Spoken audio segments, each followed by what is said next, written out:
फारुख अहमद मित्रमंडळ आयोजित आमदार फारुख पाशा चषक टुर्नामेंटच्या तिसऱ्या दिवशी 2 सामने झाले। पहिला सामना आबादी बॉईज RB11च्या दरम्यान झाला। यात RB बॉईज संघ विजयी झाला, तर दुसरा सामना नांदेड वेटरन्स व मिलन क्रिकेट क्लब यांच्या दरम्यान झाला। या सामन्यात नांदेड वेटरन्स संघ विजयी झाला। या टुर्नामेंटचा अंतिम सामना 11 फेब्रुवारी रोजी होणार आहे। अल्हम्दुलिल्लाह आज तीसरा दिन है टूर्नामेंट का, और जिस नीयत और इरादे से इसको शुरू किया गया था, नांदेड़ शहर में सैयद फारुख पाशा साहब की क़यादत को लोगों के सामने लाने का एक बहाने के तौर पे ये टूर्नामेंट लिया गया था।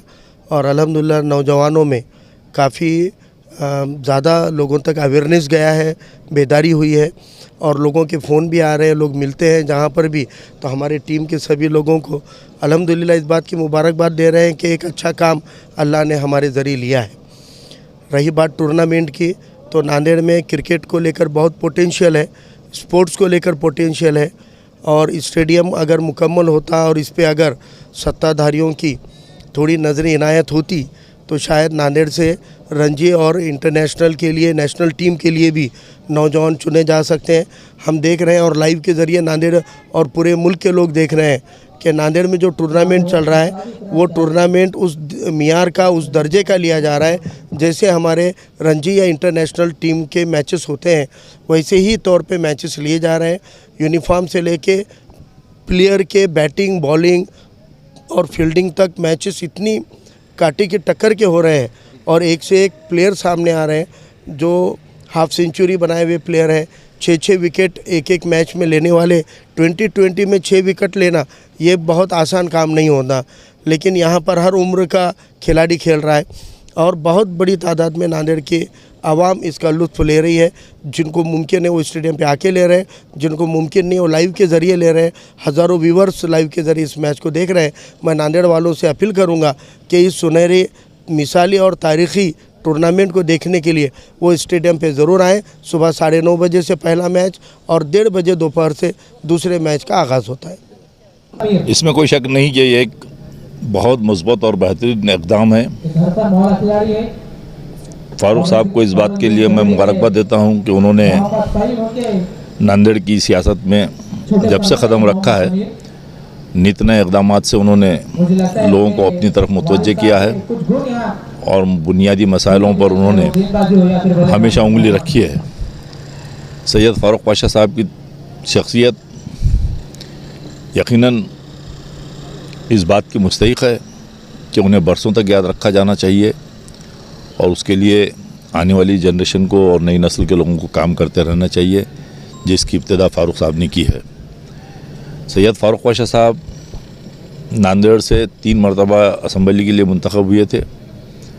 एक मरतबा वो स्पीकर भी थे, एक मरतबा एजुकेशन मिनिस्टर भी थे, और उन्होंने जो सियासत का नमूना उस ज़माने में पेश किया था वो एक मियारी सियासत होती थी। मियारी सतह पर और मियारी बुनियादों पर काम करते थे। बहुत अरसे बाद नांदेड़ में फारूक साहब के जानिब से उठाए गए इक़दाम यकीनन जानिब इशारा करने लगे हैं कि अनक़रीब मुस्तक़बिल में नांदेड़ की सियासत में एक बड़ी तब्दीली आ सकती है, और आनी भी चाहिए। मैं वैसे भी एक किताब पर काम कर रहा हूँ, उसमें मैंने एक चैप्टर भी रखा है कि ये सियासतदानों से मैं मिल रहा हूँ। उसी सिलसिले में आज मैं फारूक साहब से भी मिलने आया था, और मैंने ऑलरेडी उस चैप्टर में उनका तारुफ़ करवाने के लिए उसका उन्वान ये रखा था कि नई नस्ल का नया तर्जुमान। मैं फारूक साहब को इस सिलसिले में फिर एक मरतबा मुबारकबाद दूंगा कि उन्होंने ये इक़दाम बहुत बेहतरीन किया। शहर नांदेड़ की तारीख़ गवाह है कि माजी में बहुत से लोग बहुत सा काम करके गुज़र गए हैं, लेकिन उन्हें याद करने की फ़ुर्सत मौजूदा सियासतदानों को नहीं थी। फारूक साहब ने वो कमी को पूरा किया। हालांकि पाशा साहब ने जो काम नांदेड़ में किए हैं उसकी निशानियां आज भी ताबनाक के साथ शहर में मौजूद हैं, चाहे वो सियासी मैदान हो या एजुकेशन मैदान हो। पाशा कहीं पीछे नहीं रहे। मुझे अच्छा याद पड़ता है कि पाशा के ज़माने में उर्दू मुशायरे हुआ करते थे लाल बाड़े में ईद मिलाद के उन्वान पर, तो वो मुशायरे एक तारीख़ रखते थे, एक अपना मकाम रखते थे, और पूरे महाराष्ट्र में बड़ी कदर की निगाह से उन मुशायरों को देखा जाता था।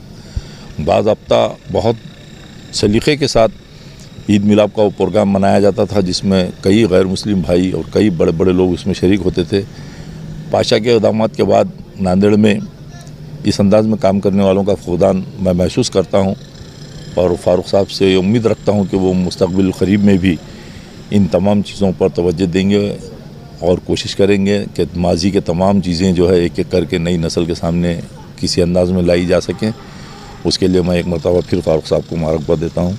अल्लाह हाफ़िज़। मैंने पहले भी बताया कि फारूक भाई ने जो टूर्नामेंट का जो ये ऑर्गेनाइज किया है, नांदेड़ के क्रिकेट के बच्चों के लिए बहुत अच्छा सुनहरा मौका है कि ज़्यादा से ज़्यादा बच्चों को स्टेडियम के ऐसे जो हरी भरी ग्राउंड है इसके ऊपर खेलने का मौका मिल रहा। आजकल क्या है कि टेनिस बॉल का क्रिकेट ज़्यादा होने से ये लेदर बॉल क्रिकेट बहुत बच्चों को कम मिल रहा खेलने को, और ऐसे स्टेडियम पर खेलने को मिलना ये बहुत अच्छी बात है कि इन्होंने जो पहल की है फारूक पाशा साहब के इसमें इनके नाम को लेकर इन्होंने जो टूर्नामेंट चालू किया है। क्योंकि हम बचपन में सुनते थे फारूक पाशा साहब का बहुत बड़ा काम था नांदेड़ में, हमारे को तो उनका ज़्यादा देखने को नहीं मिला, लेकिन सुनते थे बातें। तो उनकी याद को दोहराने के लिए और उनकी याद आगे बढ़ना, आगे आने वाले पीढ़ी को मालूम पड़ना, उसके लिए इन्होंने जो पहल की है ये बहुत काबिल तारीफ़ है।